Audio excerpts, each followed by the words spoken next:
All right.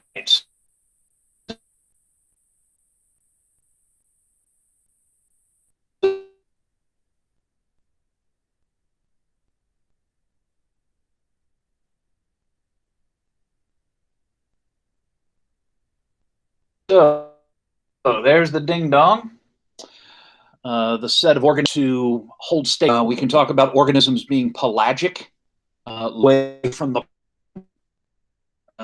food, tunas, sailfish, things like that.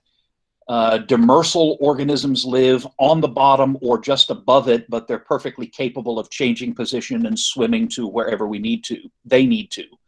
That would be things like flounder, stingrays, things like that.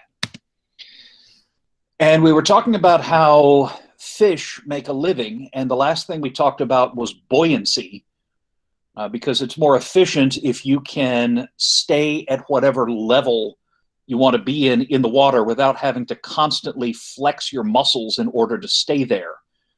I don't know about you, but when I swim, I tend to float. And, if I want to dive down or something like that, it takes, constant swimming motions to stay down because I'll just bob to the surface otherwise. Scuba divers, of course, use things like weighted belts into the water. And we talked about fish using swim bladders and sharks making use of very oily livers rich in low density oil. That's where we left off last time. Now, today, let's talk about breathing. Fish, have gills. And if you remove the gill cover, the gills are located on extensions of the skeleton called gill arches. And they're highly branched because they're maximizing surface area for gas exchange. And also, they're getting out of the boundary layer. If you go back and look at our lecture on fluid flow, you might remember that right next to any surface, there's a zone where flow is slowed down by friction with the surface. And it's the same thing for water passing through gills. If you want to make sure you have something that's in contact with freshly introduced water instead of stagnant water that's hanging around where it is, you need to get them out of the boundary layer. And so a lot of organisms that rely on current flow have very branching anatomy, corals and things like that. And the same is true on a smaller scale if you look at fish gills, because on each arch you have multiple gill filaments, and each filament is divided up into plate-like structures called lamellae. That's Latin for little plate. And incidentally, on the other side, there are extensions of the gill arches called the gill rakers. Those are, in some species, used for filter feeding.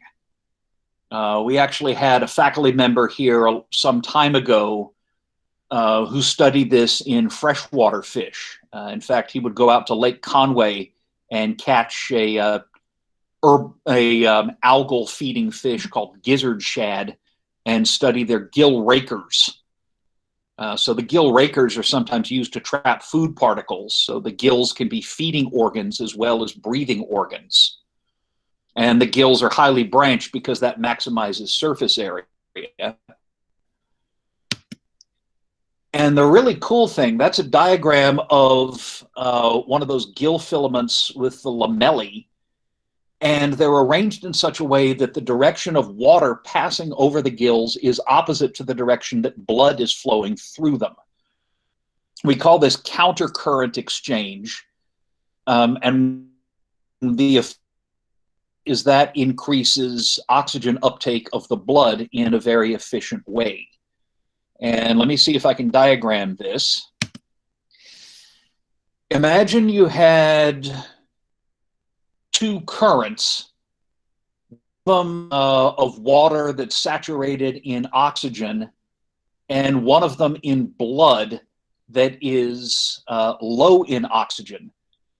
If you had the two currents flowing parallel to each other in the same direction, then oxygen would pass from the area of high concentration, that's the water, to the area of low concentration, that's the blood, until the concentration was equal on both sides, and then net flow would stop.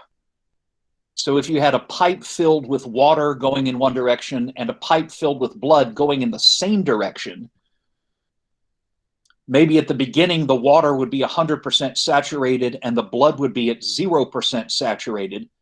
And if they went in the same direction, oxygen would flow from the water to the blood until they were both at about 50% saturation, and then it would stop. That's not really efficient. What is efficient is to make the flows go in opposite directions. So here we have, imagine water flowing from left to right, starting out with 100% saturation of oxygen. And here we have, let's say, blood below, water flowing in from left to right up at the top, starting at 100% saturation, and blood at the bottom from right to left, starting with 0% saturation. What happens if you do this is no matter how much oxygen the water loses, it's always encountering blood that has even less oxygen than it's got. So the direction of flow is always going to be from water to blood just by getting the two flows to go in opposite directions. That's called countercurrent exchange, and you find it in organisms as well. Penguins use this to retain body heat. Wading birds will do it as well in the blood vessels going to their feet if they're wading in cold water. Arteries that are carrying blood, warm blood, away from the body pass close to veins that are returning chilled blood to the body.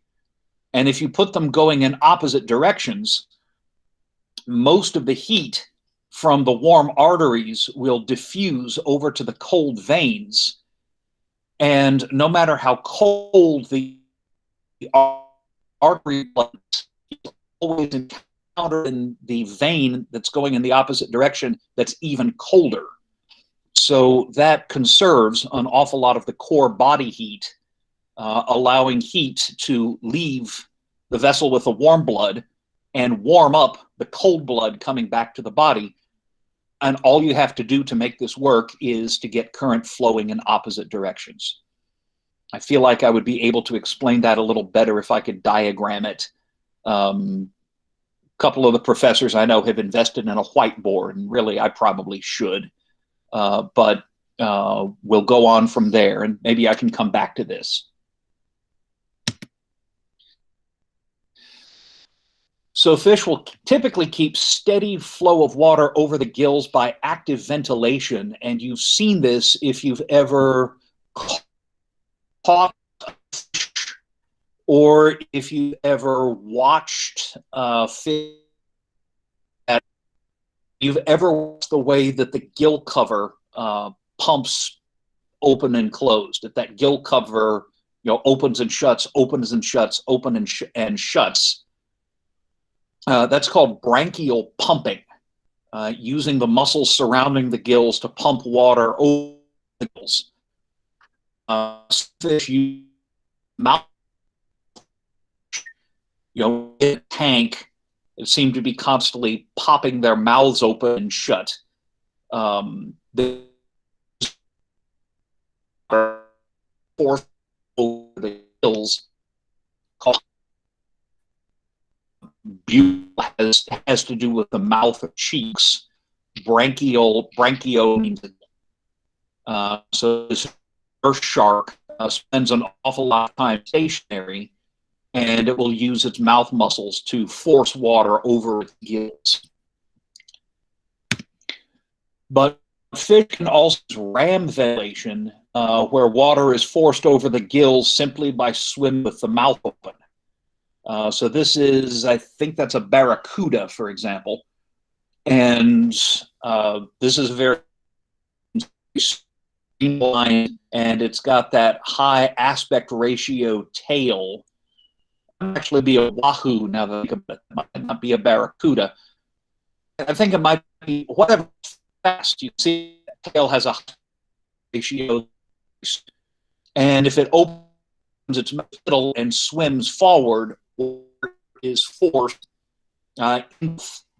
over the gills and out behind the gill covers just by the act of swimming. So there's many fish that make use of all of these methods as needed. If there's plenty of oxygen, they might only need to do buccal pumping, but they'll switch over and lower.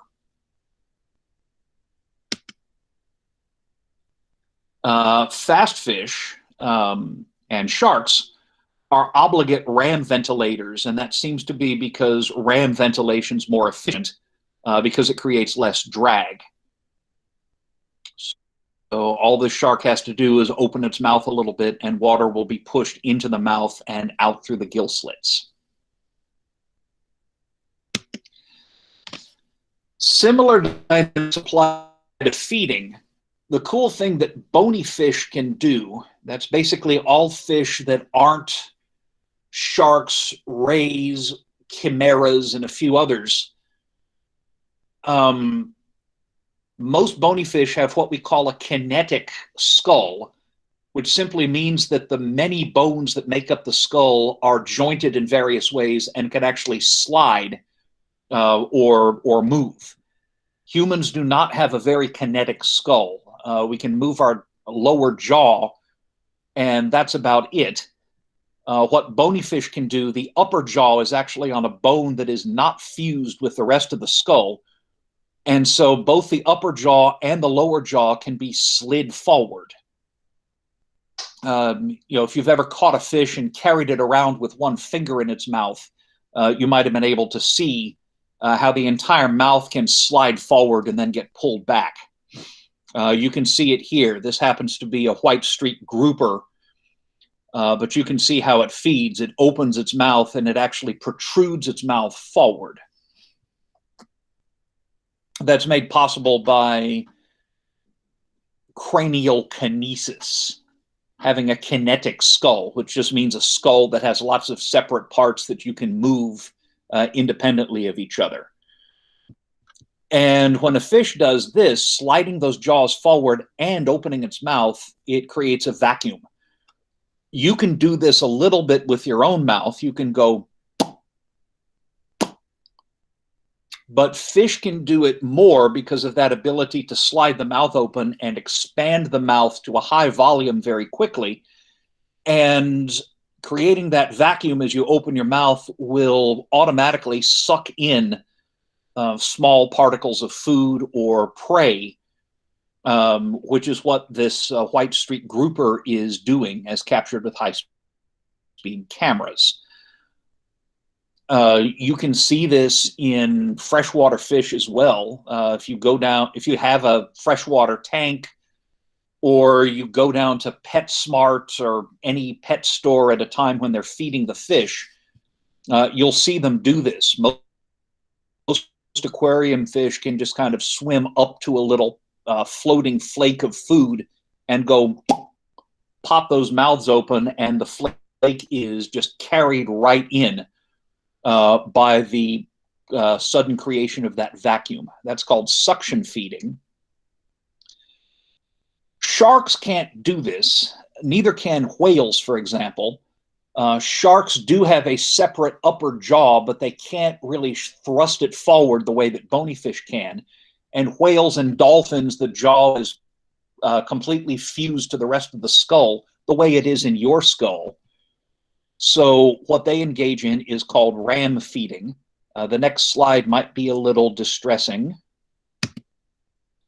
Yeah, that's a white shark about to eat a seal. Might be a sea lion. I can't really see ears. Let's call it a seal. And then ram feed just swims forward and contacts its prey directly with them. It's a great white shark that's very good at ram feeding. I had a friend of mine in grad school who actually studied feeding behavior of great white sharks off the coast of Northern California, which eating ground in an inflatable California sea lions and white sharks that were eating the California sea lions. And he would actually try to observe predator-prey encounters by taking a video camera and holding it with his bare hands in the water as he's floating in this inflatable boat in an ocean that's infested with sharks. Yeah, his name was Doug Long. When he wasn't doing that, he spent most of his time drinking with musicians. But he was a really cool guy, and he ended up working at, I think, the Oakland, California Museum, lucky bastard. And anyway, he got to see a lot of this directly, and it's kind of amazing that he ended up with both of his hands still attached to his body. But anyway, he used to study ram feeding like this, where the fish directly contacts the prey instead of sucking it in.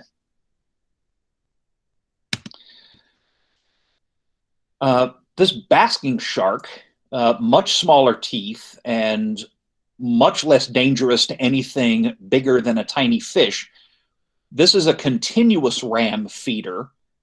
Again, they can't really do suction feeding because they haven't got the skulls for it.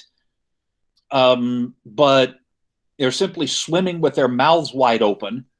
Water passes,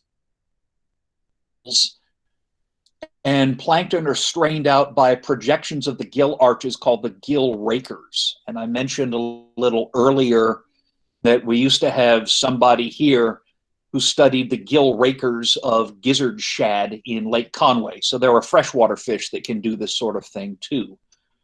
So this is a basking shark, simply swimming around with its mouth around or it feeds. Same as in the ocean. This is a whale shark, which is also quite harmless to people and has highly reduced teeth. If I ever get $25 million that I'm not doing anything with, I swear I would take all of you folks out to the Gulf, because there are places where you can go out and win the whale sharks because they'll congregate in predictable places in order to feed. So yeah, there's a guy swimming with a whale shark and completely safely. They don't eat people. They simply feed by continuous ram feeding.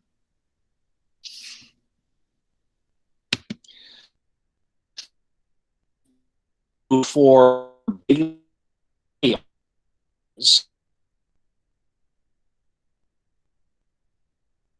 orcas are an example.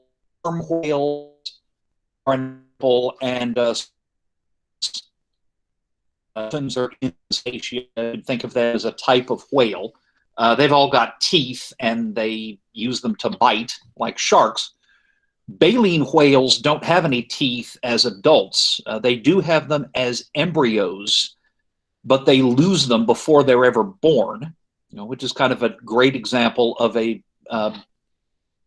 vestigial structure, something that they have because of their evolutionary history, even though they don't ever use it.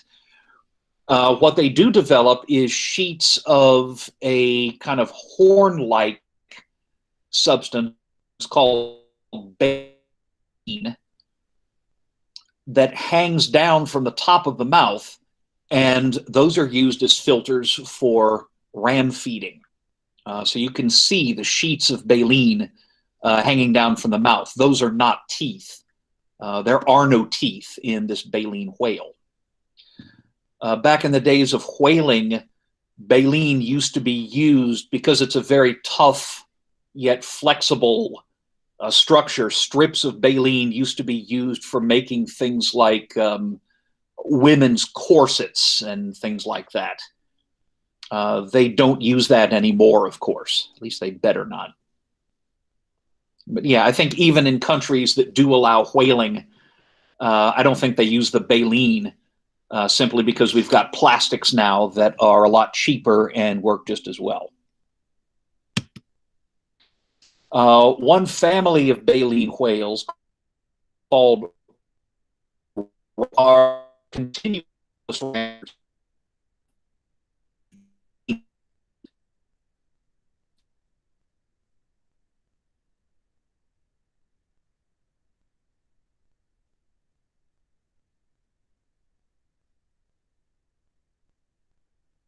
called right, not because there's such a thing as left whales. They're called right whales because in the days of whaling, they were the right whales because they didn't dive very deeply and were tended to be found in shallows, and so were fairly easy to harpoon and catch.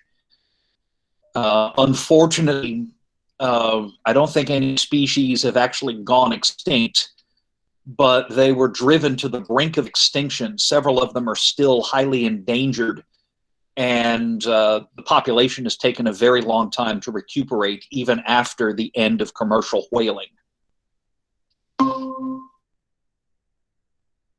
The other family of baleen whales are called whales.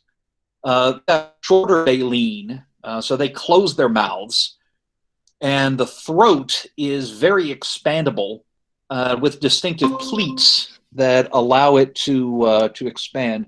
Sorry, I'm hearing something go beep. So give me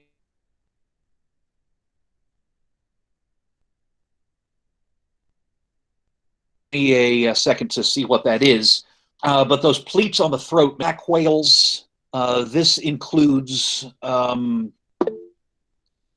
on.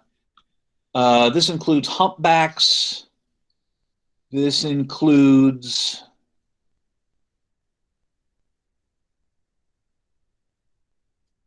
okay, I'm starting to cut out. Okay, evidently I cut out for a couple of. Okay, I do still seem to be recording. I'll go slowly. I'm almost done. I hope nobody has lost too much. Oh, hang on. Okay, sound is still rough. Okay, I'm not sure what I can do, but I'll just go slowly and hope the uploaded version can fill in any deficiencies.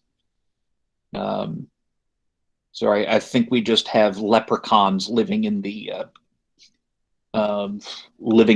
fiber optics or something, but we're almost finished.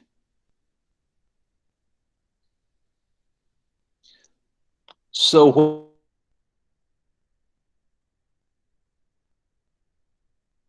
when these rorqual whales, that includes blue whales, encounter a rich patch of prey, they can simply engulf an enormous volume of water, filter it through the baleen, spit the water out, and retain the plankton. The last thing I'll cover is a common strategy that you see nectonic and just the zone there is a light photosynthesis to happen.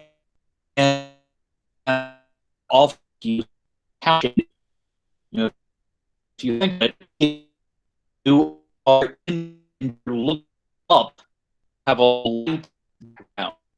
There's light in the sky.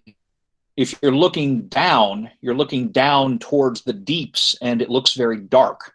To blend in more efficiently, many nectonic animals are colored light below, so that if you see them from below, they'll blend in with the light coming from above. And they're dark above, so that if you look down on them, they'll blend with the dark water underneath them. So that's counter shading. And not only sharks make use countering Groom X6 F3 Hellcats back in or two.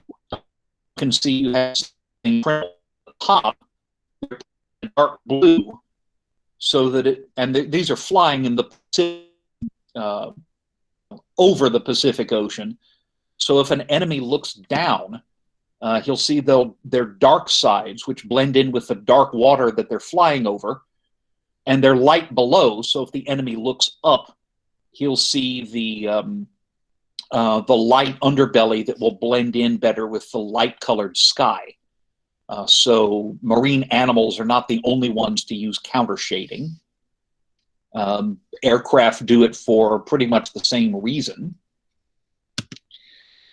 And there are even bioluminescent animals that can take it one step further.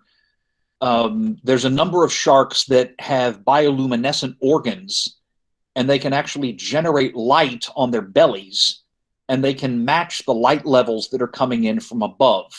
These are a couple of deep water sharks. Etmopterus spinax is the small sharks are often called dogfish. So the one below is I think it's the spiny dogfish. The one above is something similar. And what you can see is a whole bunch of bioluminescent spots on the belly, but none on the back. There are squid that can do the same trick. They can illuminate themselves from below to blend in with the light coming in from above.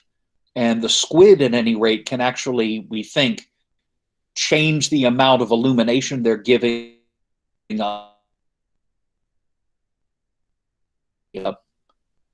to match the amount above. They're able to control how much light they're giving off. Okay.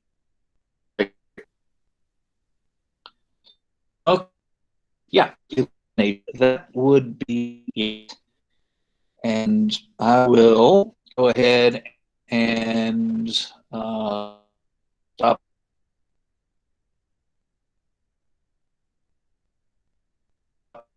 the recording. All right, gotta hit the right button, and I will go ahead and stop recording